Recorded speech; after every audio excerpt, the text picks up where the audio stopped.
Naaresto sa Rizal ang isang wanted sa kasong pagpatay sa Tondo, Maynila. Umamin ang akusado sa pulisya pero iba ang pahayag niya sa harap ng kamera. Balita hatid ni Bea Pinlac.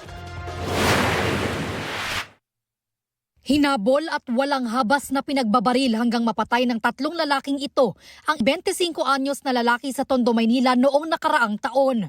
Umanggulo pa sila ng tira pababa ng tangkaing magtago ng biktima sa ilalim ng nakaparadang sasakyan. Maya-maya, sumakay ng motor ang dalawa para tumakas. Ang isang naiwan, bumalik pa at pinaputukan ulit ang biktima bago naglakad palayo sa crime scene. Sa imbestigasyon ng pulisya, onsehan sa droga ang tinitingnang motibo sa krimen. Matapos magtago ng 9 na buwan, natunto ng pulisya ang isa sa isang bahay sa Rodriguez, Rizal noong Biyernes. Inaresto siya sa bisa ng warrant of arrest para sa murder. Nakumpiska rin sa kanya ang 3 baril na hindi lisensyado.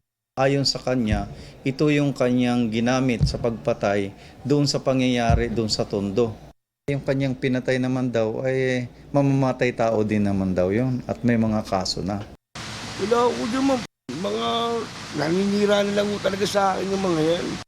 Hindi po ko yan. Hinahanap pa ng pulisya ang 2 pang kasama sa krimen na napagalaman na kapatid ng inarestong akusado. Bea Pinlac, nagbabalita para sa GMA Integrated News.